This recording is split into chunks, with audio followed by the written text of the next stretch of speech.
Terima kasih Melisa. Selamat malam teman-teman semuanya.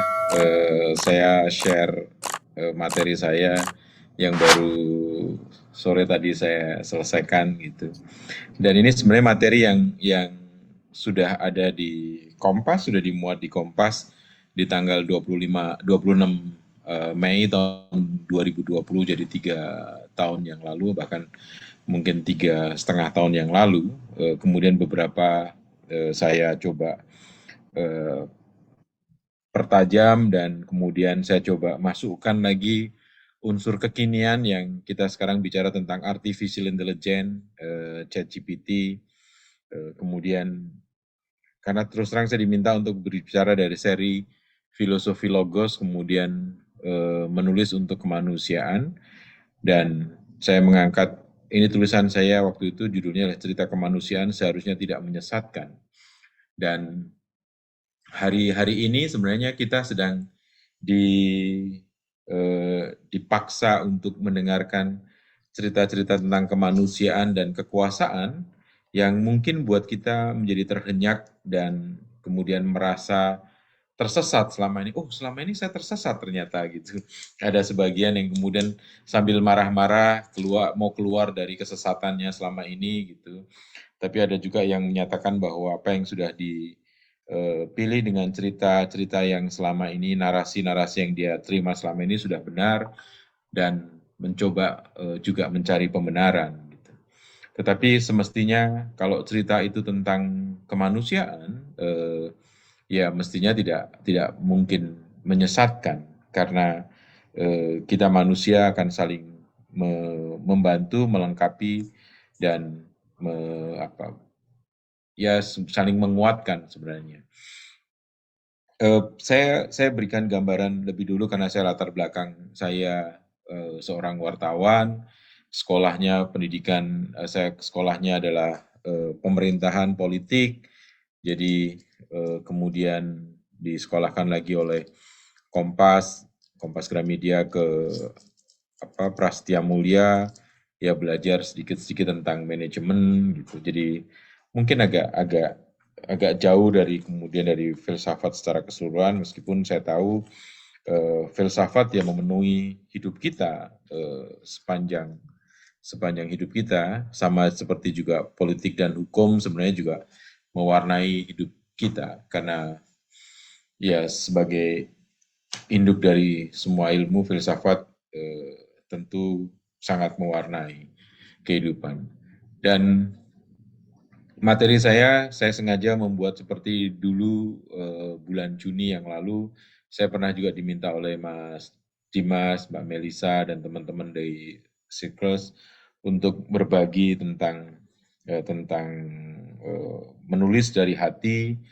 Eh, Hari ini saya cerita tentang karena latar belakang saya seorang wartawan, saya buat bukan dalam bentuk PPT, PowerPoint, saya bentuk dalam sebuah narasi. Karena tantangan kita sebagai seorang yang sama-sama belajar filsafat dan kemudian memaknai kehidupan ini, menurut saya banyak hal yang tidak bisa dipahami oleh orang lain kalau itu bentuknya PowerPoint.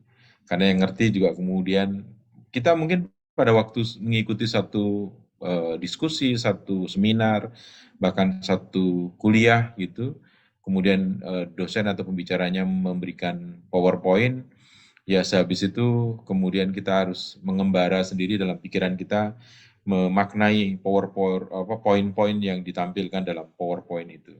Nah, saya mencoba untuk membuat dalam bentuk tulisan yang naratif gitu. Ini yang dimuat juga di Kompas dengan berbagai macam pendekatan yang baru, saya kira eh, supaya kemudian kita semua menjadi, saya nyebutnya menjadi lebih lebih terang apa yang ingin saya sampaikan sebenarnya. Saya berangkat dengan ketika saya diminta untuk bicara tentang menulis untuk kemanusiaan, maka yang teringat adalah karena saya bekerja sebagai wartawan, maka seorang wartawan seharusnya memang bicara tentang kemanusiaan, dan tidak ada yang lebih lebih indah, tidak ada yang lebih bisa dipahami orang lain kecuali cerita tentang kemanusiaan, cerita tentang manusia. Bahkan menceritakan flora dan fauna sekalipun akan lebih bermakna ketika kemudian dikaitkan dengan kemanusiaan, dikaitkan dengan cerita manusia. Dan itu seperti yang disampaikan juga oleh Denzel Washington misalnya, bahwa informasi pun juga selain bicara tentang kebenaran, tetapi juga bicara tentang bagaimana berbicara dengan antar manusia. Eh, karena itu memang memang yang diharapkan dari kehidupan ini. Eh, mohon maaf. Dan juga diajarkan oleh para guru jurnalisme di Indonesia, guru-guru yang wartawan-wartawan yang hebat di Indonesia yang menggambarkan itu seperti dituliskan oleh Gunawan Muhammad tahun 2003 dalam pengantarnya dalam buku Elemen Jurnalisme dari Bill Kovac dan Tom Rosenthal yang mengatakan bahwa menulis atau menyampaikan berita sesungguhnya sebuah laku moral. Laku moral itulah yang membedakan wartawan dengan pencerita lainnya. Dan saya kira moralitas tidak bisa dilepaskan dari manusia karena rasanya yang punya yang dan punya dan harus berbicara tentang moralitas ya hanya manusia saya kira. Kemudian Pak Yakob Utama ketika dia menyampaikan tanggapan terhadap apa yang disampaikan oleh De Jong dan kemudian dirumuskan oleh De Jong dalam bukunya terkait dengan Pak Yakob Utama, De Jong menuliskan bahwa Pak Yakob Utama mengatakan bahwa merumuskan berita, fakta dan kebenaran yang ditulis seorang wartawan seharusnya tetap disandarkan pada nilai kemanusiaan atau humanisme yang transendental, humanisme yang tetap menyandarkan diri pada ketuhanan, humanisme yang tetap menempatkan relasi antara manusia dengan manusia yang lain dan manusia dengan Tuhan itu dalam satu garis, satu tarikan yang menguatkan. Gitu. Kalau mungkin kita bicara tentang seperti segitiga, ya Tuhan ada di atas, manusia antar manusia ada di horizontalnya. Dan kita baru saja kalau boleh disebut mengakhiri cerita kemanusiaan yang sangat pekat, sangat kuat, sangat berkelindan dimanapun ketika kemudian COVID-19 yang terjadi sejak tahun 2020 di Indonesia, dan itulah cerita kemanusiaan di media dan dimanapun dalam kehidupan masyarakat, dalam kehidupan kita, itu cerita-cerita betul-betul terkait dengan kemanusiaan. Sehebat apapun teknologi tidak mampu mengatasi pandemi, karena yang mampu mengatasi pandemi menurut saya adalah relasi antara manusia, dan relasi antar manusia itu tidak bisa sepenuhnya digantikan oleh mesin, oleh kecerdasan buatan sekali sehebat apapun. Teman-teman, saya mencoba memaknai tulisan atau cerita hari ini, cerita tentang kemanusiaan ini dengan hari ini saya mencoba karena saya diminta bicara tentang terkait dengan filosofi logos, maka supaya tidak dianggap tidak ketinggalan zaman gitu, saya mencoba memahami filosofi logos atau filsafat logos itu kalau menurut artificial intelligence, ChatGPT, OpenAI, apa sih gitu. Saya menggunakan kata apa maksud filosofi logos. Dan kemudian AI menjawab seperti ini. Filsafat logos merujuk pada konsep filsafat yang berkaitan dengan pemahaman manusia tentang logika, pengetahuan, dan pemikiran rasional. Dalam konteks ini, logos berasal dari bahasa Yunani dan memiliki beberapa arti yang relevan dalam filsafat. Kata kuncinya adalah manusia, menurut saya. Jadi, ketika saya menuliskan atau mengangkat kembali cerita kemanusiaan, seharusnya tidak menyesatkan. Semoga saya bisa menjawab tantangan yang diberikan oleh Mas Dimas dan teman-teman Sirkles dan Mbak Melisa, karena saya bicara filsafat logos ketika saya dihubungi untuk bicara tentang filsafat logos, apa ya filsafat logos? Berat sekali gitu kayaknya. Sebelumnya saya beberapa minggu yang lalu kemudian diminta memberikan pengantar untuk urusan apa stoik gitu, filsafat stoik, filosofi teras. Waduh, apalagi ini gitu kan. Meskipun filosofi teras itu salah satu buku yang buku filsafat boleh dikatakan begitu yang paling fenomenal sepanjang sejarah penerbitan di buku di Kompas, karena filosofi teras yang dituliskan oleh Mas Henry Manampiring mampu menembus cetakan ke-50 dan sudah lebih dari 300.000 yang beredar. Saya nggak pernah bayangkan buku filsafat itu bisa begitu dahsyatnya. Mungkin karena pandemi, buku itu diterbitkan 2019, kemudian karena pandemi orang butuh jalan, dan saya kira filsafat adalah salah satu jalan untuk mencerahkan manusia kembali ke induk dari ilmu, dan mungkin orang rindu bercengkrama di teras gitu ya. Jadi kemudian karena itu menjadi filosofi teras menjadi sangat laku sekali gitu. Jadi mungkin. Nah, saya bayangkan sekarang orang sudah kembali lagi eh, kembali lagi hidup dalam tanda petik normal. Mungkin kalau Mas Dimas dan teman-teman di sini dan Mbak Melisa menuliskan filosofi logos gitu mungkin juga akan menarik juga. Tapi logosnya kemudian diubah jadi Lego gitu. Aduh, filosofi Lego, apa aja dijual karena pandemi membuat kita kehilangan pekerjaan, kehilangan penghasilan gitu. Filosofi Lego gitu. Jadi, dan Lego itu ya tentu saja karena kita mau bertahan hidup kan tentu saja. Logos logos sebagai pengetahuan rasional itu juga salah satu yang dipahami menurut artificial intelligence, menurut OpenAI, menurut ChatGPT adalah logos sebagai pengetahuan rasional. Logos merujuk pada nalar, akal budi, dan pikiran rasional manusia. Filsuf Yunani seperti Heraklitus dan Plato memandang logos sebagai prinsip dasar yang mendasari pengetahuan rasional dan pemahaman manusia tentang alam semesta. Ini bisa menjadi filosofi alam, filosofi rasional, filosofi dasar. Ayo Mas Dimas dan teman-teman bikin bukunya. Ya. Kan paling tidak 3 hari ini sudah ada materi yang semoga memadai gitu untuk dimakin dikembangkan. Logos juga sebagai struktur kosmik, beberapa filsuf Yunani terutama Heraklitus memandang logos sebagai prinsip struktural dalam alam semesta. Mereka percaya bahwa logos adalah hukum dasar yang mengatur perubahan dan harmoni dalam dunia. Jadi kalau kemudian pemahaman-pemahaman ini ada yang salah, ya mari kita memberikan data sebaik-baiknya sehingga kemudian bisa diserap oleh OpenAI, oleh berbagai platform penyedia artificial intelligence sehingga kemudian makin lengkap. Itulah juga saya kira fungsi dari filosofi logos karena kemudian kita saling melengkapi antar manusia. Logos dalam filsafat Kristen, dalam tradisi Kristen, terutama dalam teologi awal, logos merujuk pada firman Allah.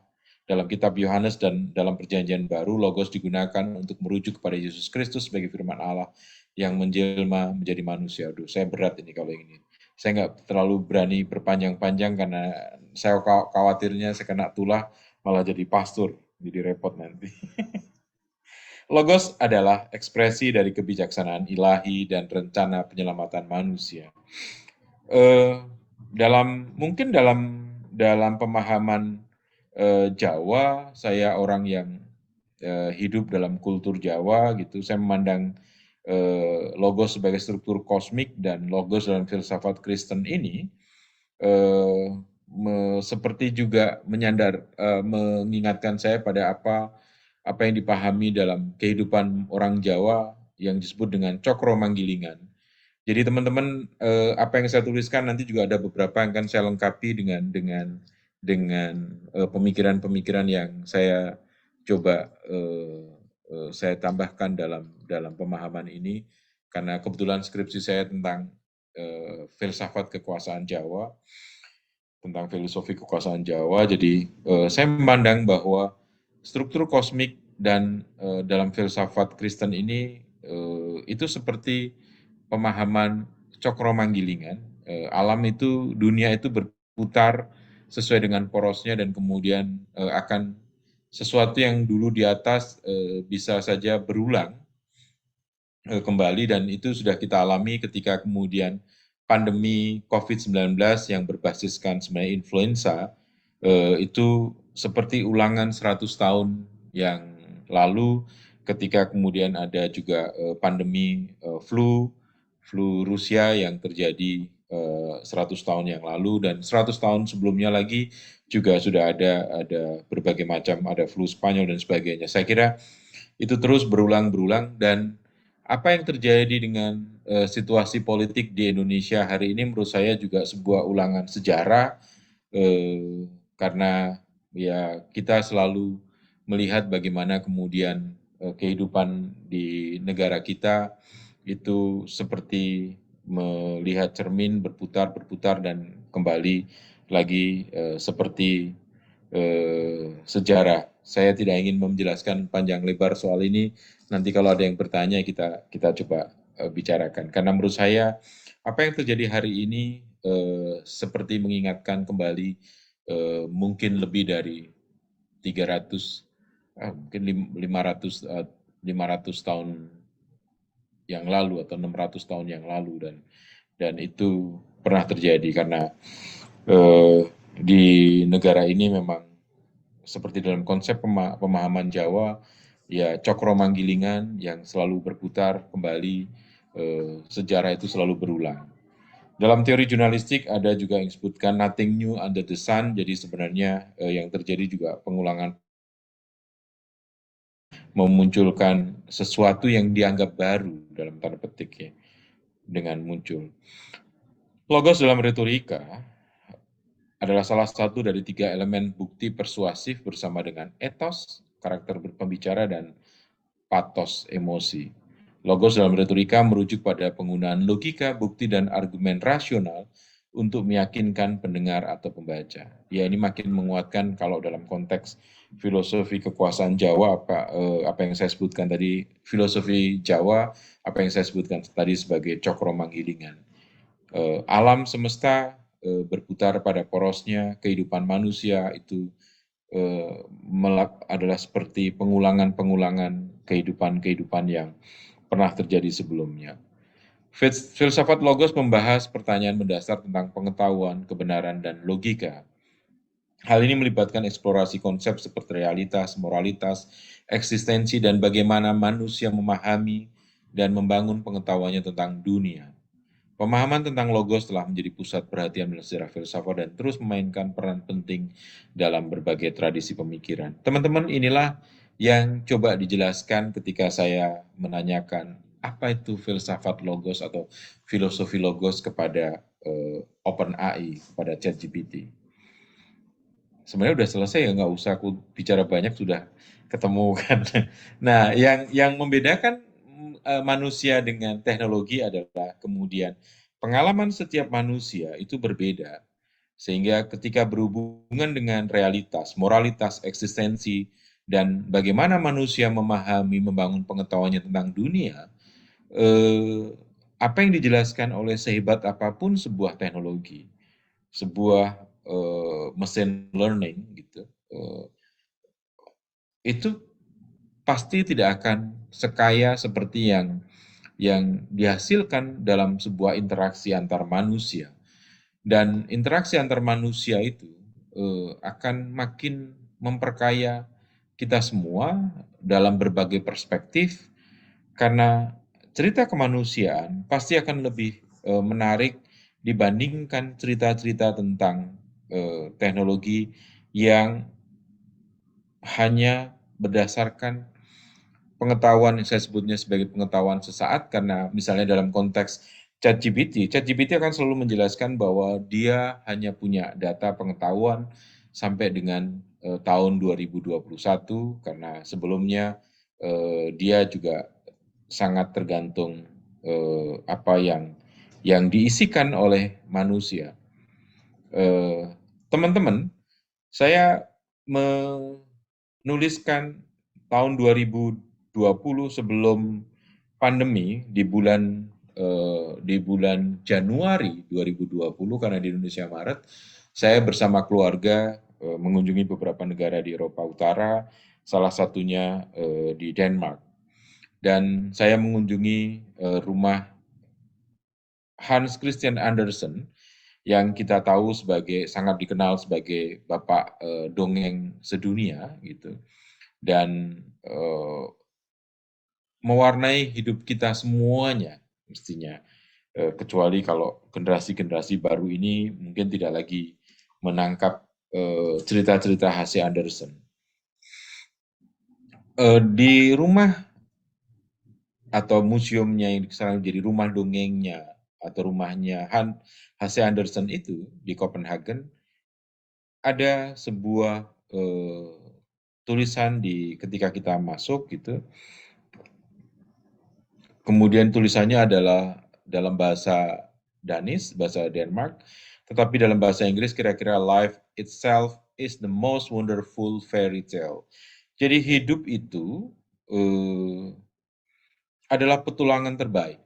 Hidup merupakan dongeng yang paling indah. Dan kenapa hidup itu menjadi sebuah petualangan terbaik dan menjadi dongeng yang paling indah? Karena dia menyangkut manusia. Ketika menjadi seorang wartawan, tentu saja kita nggak bisa menuliskan sesuatu yang bisa menarik perhatian kalau tidak terkait dengan manusia. Karena kita bicara tentang 5W1H, maka salah satu unsur dari 5W1H adalah who.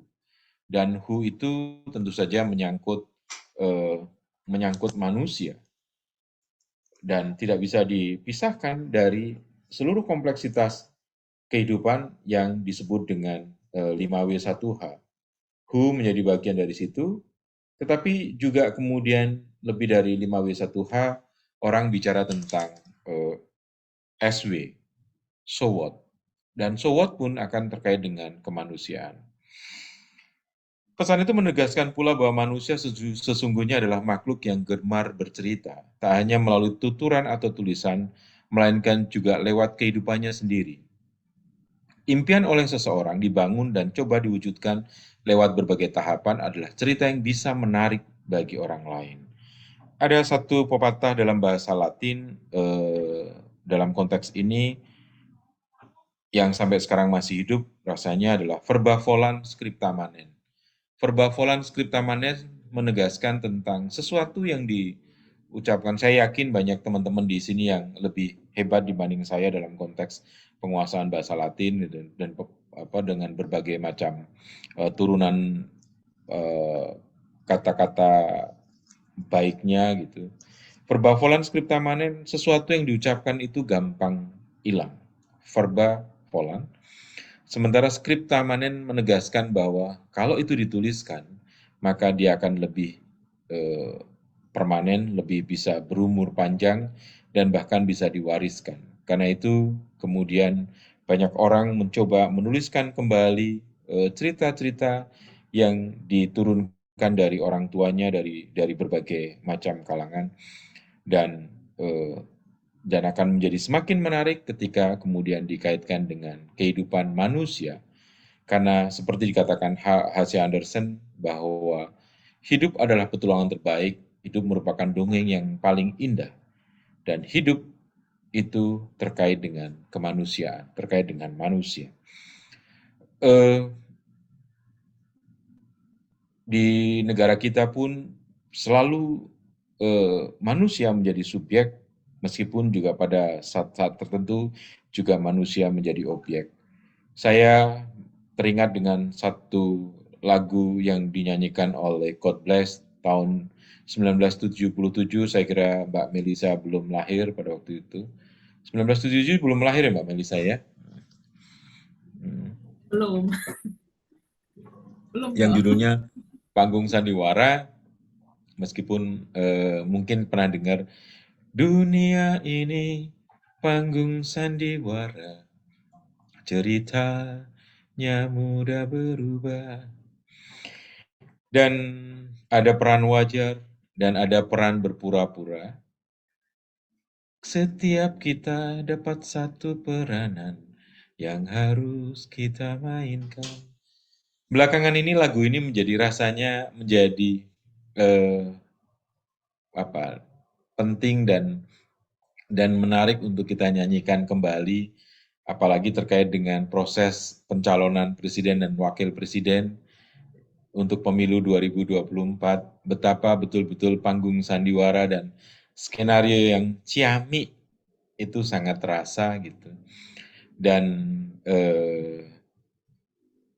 mungkin sebagian dari kita merasa tertipu, mungkin sebagian dari kita merasa sudah mengetahui, mungkin dari kita merasa bahwa sudah melakukan kesalahan, tapi mungkin dari kita juga sudah merasa sebuah jalan yang benar. Tapi itu semua menjadi menarik karena menyangkut manusia. Dan manusia adalah makhluk pencerita, hidup menjadi cerita, dan semuanya menjadi cerita, semua hal menjadi cerita karena menyangkut manusia. Ya. Dan cerita kemanusiaan itu menjadi semakin lengkap karena kemudian kita diajarkan juga tentang cerita-cerita bohong yang mewarnai kehidupan kita, dan itu bukan hanya hari ini, teman-teman. Kalau mungkin merasa ada yang merasa dibohongi, ada yang merasa ada yang tidak jujur, ada yang merasa bahwa ini kok selama ini yang kita lihat hebat ternyata kok tidak gitu, ditutupi. Saya kira ini bukan sebuah cerita yang baru, karena kalau kita belajar tentang Mahabharata, di Mahabharata juga ada cerita tentang informasi bohong atau hoax yang mewarnai kehidupan manusia dalam tanda petik pada waktu itu, yang kemudian menentukan sebuah kemenangan dalam sebuah pertarungan. Kalau waktu itu digambarkan di padang Kurusetra, sedang terjadi pertarungan antara Pandawa dan Astina, maka ya mungkin dalam konteks ini yang kita juga tahu bahwa mungkin dalam pemilu nanti ke depan juga kita akan menemui pertarungan-pertarungan seperti ini. Cerita yang menarik adalah apa yang dilakukan oleh Kresna ketika kemudian kalau untuk orang yang atau kelompok orang yang menang, cerita bohong, hoax itu adalah bagian dari strategi. Meskipun kalau buat mereka yang kalah, cerita bohong itu, cerita kemanusiaan bohong itu adalah kecurangan. Pada waktu itu kita tahu salah satu guru Pandawa dan Kurawa yang sangat dikenal adalah Resi Durna, dan Resi Durna menjadi panglima perangnya Kurawa atau Astina, dan tidak ada satupun orang di Pandawa yang berani melawan dia karena pasti akan kalah. Tetapi setiap orang yang hebat apapun dia pasti punya kelemahan, dan seorang Kresna sebagai penasehatnya Pandawa, dia tahu bahwa Resi Durna sangat mencintai anaknya yang bernama Aswatama, dan Aswatama mempunyai gajah yang namanya Hestitama. Kemudian Kresna kemudian meminta semua orang Pandawa dan pasukannya untuk mencoba mencari Hestitama, gajahnya Aswatama, dan membunuhnya, dan menyebarkan kabar bahwa Tama mati, Tama mati, Tama mati. Tidak menyebut Hestitama, tetapi Tama mati, Tama mati, karena Hestinya boleh diceritakan dalam batin saja. Ketika mendengar di padang Kurusetra, Durna mendengar bahwa ada cerita Tama mati, dia menjadi ragu, apakah Hestitama atau Aswatama, karena dia kebetulan tidak ketemu Aswatama, dan memang Kresna meminta untuk Aswatama bisa dibuat dalam situasi yang terkucil gitu. Di Pandawa ada seorang yang dikenal sangat jujur, sehingga darahnya pun putih, yang namanya Yudhistira atau Puntadewa. Dan Durna pun bertanya pada Yudhistira, apakah betul Aswatama mati? Dan Yudhistira menjawabnya dengan betul Guru, Tama mati. Itulah yang kemudian dikenal menjadi sebuah kebohongan putih atau bohong putih dalam kehidupan manusia, yang ya seorang yang dikenal jujur pun dia bisa dalam tanda petik bohong untuk kemenangannya. Dan betul kemudian karena menganggap bahwa Aswatama yang mati, Durna kehilangan semangat hidupnya dan dia dikalahkan oleh seorang perempuan yang namanya Sri Kandi. Cerita manusia menurut Paus Fransiskus itu bisa membangun tetapi juga bisa menghancurkan. Karena itu kemudian Paus Fransiskus mengingatkan pada Hari Komunikasi Sedunia, saya yakin kita perlu menghirup kebenaran dari cerita yang baik supaya tidak tersesat. Itulah cerita yang membangun, bukan menghancurkan. Cerita yang membantu menemukan kembali akar dan kekuatan untuk bergerak bersama. Teman-teman, dalam konteks inilah betapa penting sebuah karya, sebuah tulisan adalah untuk kemanusiaan yang dipikirkan. Bahkan sebuah tindakan pun kemudian bisa dikomunikasikan dalam konteks lebih luas ketika dia memikirkan, menempatkan kembali betul manusia sebagai yang utama. Saya mengutipkan satu tulisan yang pernah saya tulis di Kompas ketika kemudian Shinzo Abe meninggal, dan buat saya legasi terbesar dari Shinzo Abe, Perdana Menteri Jepang, pada masyarakat dunia adalah ketika dia mengenalkan apa yang disebut dengan Society 5.0. Society 5.0 dikenalkan oleh Shinzo Abe di tahun 2018-2019. Dia bicara di depan World Economic Forum, di World Economic Forum tahun 2019, ketika dunia sedang gandrung-gandrungnya dengan revolusi industri atau revolusi industri 4.0, 4.0, yang kemudian digital akan menguasai hidup kita, Internet Thing akan menguasai hidup kita, artificial intelligence akan menguasai hidup kita, machine learning menguasai hidup kita, cloud computing menguasai hidup kita.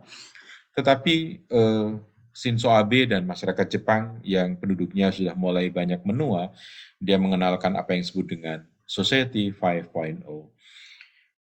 Kemasyarakatan 5.0 ini menekankan bagaimana manusia itu saling berinteraksi dalam sebuah masyarakat, dalam sebuah komunitasnya. Dan teknologi hanya digunakan untuk membantu. Society 5.0 dikenalkan Shinzo Abe karena Jepang pada saat itu menghadapi situasi di mana penduduknya semakin menua, tetapi orang-orang tua ini pun masih tetap harus produktif, tetapi mereka punya keterbatasan untuk mengakses kesehatan, mereka punya keterbatasan untuk mengakses tempat-tempat kerja yang tidak mungkin dijangkau, dan keterbatasan-keterbatasan lain. Sehingga kemudian membangun narasi tentang pentingnya interaksi antar manusia, antar generasi, dan ditopang oleh teknologi, itu menjadi cara Jepang untuk mengatasi kendala pada orang-orang tua yang masih produktif. Dan itulah kemudian dikenalkan dengan teknologi yang bisa diakses di satu tempat-tempat yang paling dekat, dan bisa mereka yang sudah senior itu dikenalkan di Jepang dengan bantuan anak-anak mudanya. Kemudian kita tahu apa yang disebut dengan telemedicine dan sebagainya. Dan yang menarik adalah ketika kemudian AB diundang ke Jerman untuk menjelaskan tentang Society 5.0, ketika masyarakat bicara tentang revolusi industri 4.0, semua orang mengatakan apa yang disampaikan oleh AB adalah sesuatu yang utopia, sesuatu yang tidak mungkin, sesuatu yang ya dunia akan dikuasai oleh teknologi dan manusia menjadi objek dalam tanda petik saja. Dan dia ditertawakan. Tetapi hanya selang beberapa bulan kemudian kita tahu bahwa dunia masuk dalam era yang baru, pandemi COVID-19 yang membuat teknologi tidak bisa mengatasi soal pandemi, bahkan revolusi industri 4.0 terlempar kembali menjadi revolusi industri 2.0 karena vaksin yang bisa mengatasi persoalan itu.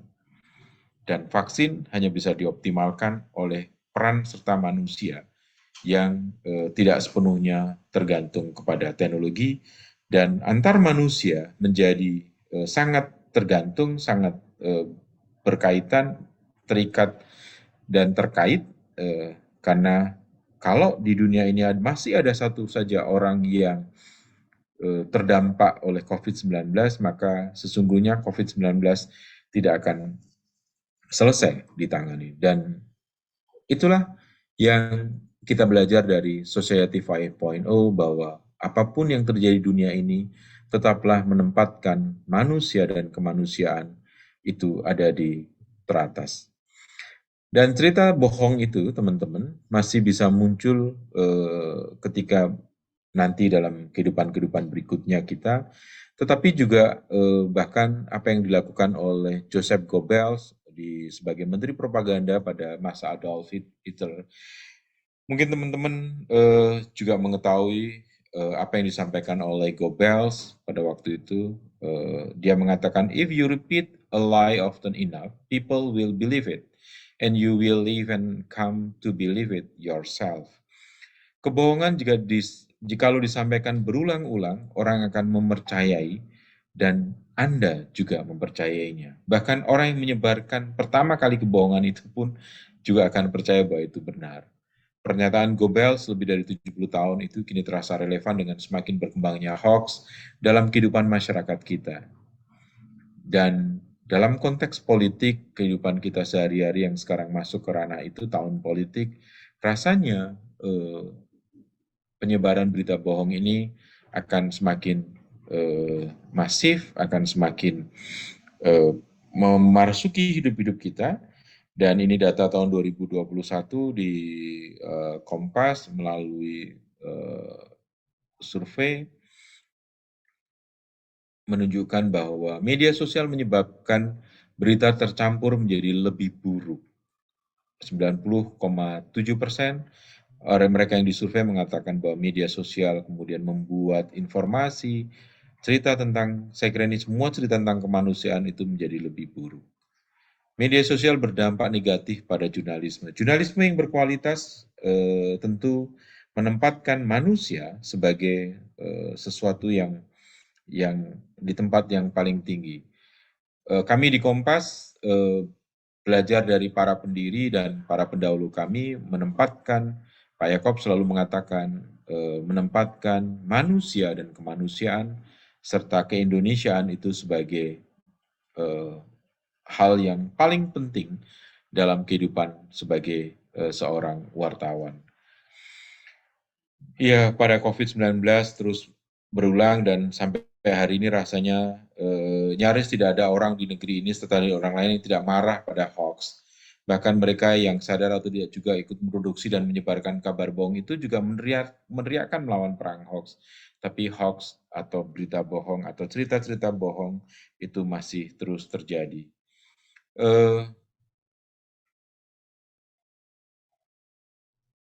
Literasi digital tentu saja menjadi sesuatu yang sangat penting.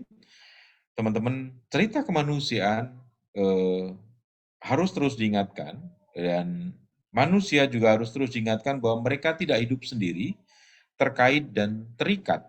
Jadi terkait dan terikat dengan manusia lain. Itu seperti dikatakan oleh fisikawan Fritjof Capra. Dalam bukunya dia mengingatkan, di semua lingkup gerak alam, kita menemukan sistem-sistem kehidupan yang bertengger pada sistem-sistem kehidupan lain. Jaringan-jaringan bergantung pada jaringan lain. Batas-batas sistem sistem kehidupan bukan merupakan batas pemisah, melainkan hanya batas-batas identitas.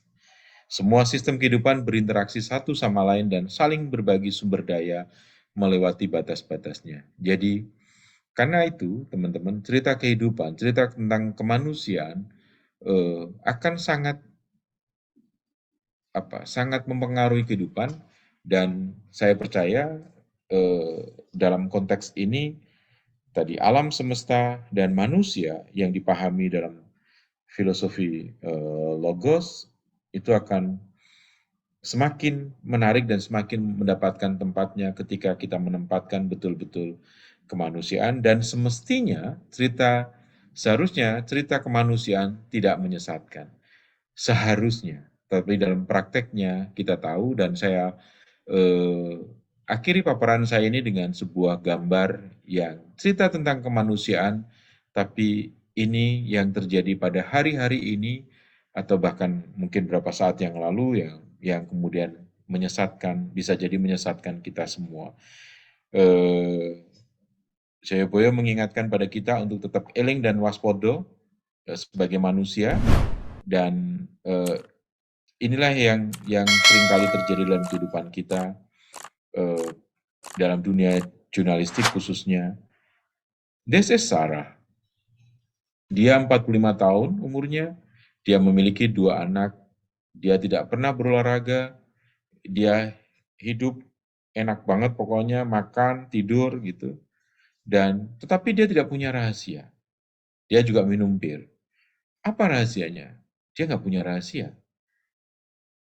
Orang pasti akan perhatikan pada sosok cantik yang ada di depan megang tongkat ini. Tetapi ini yang terjadi. Sarah is the one in the upper right corner of the picture. Sarah itu yang di pojokan sana itu. Ini yang menyesatkan. Dan seharusnya cerita kemanusiaan, cerita tentang kehidupan manusia, seharusnya tidak menyesatkan. Kalau dia ada cerita tentang kemanusiaan apapun, kemudian dia menyesatkan, saya yakin itu bukan manusia yang mengerjakan. Atau mungkin badannya manusia, tetapi hatinya bukan manusia. Saya kembalikan pada Mbak Melisa, semoga membuat kita semakin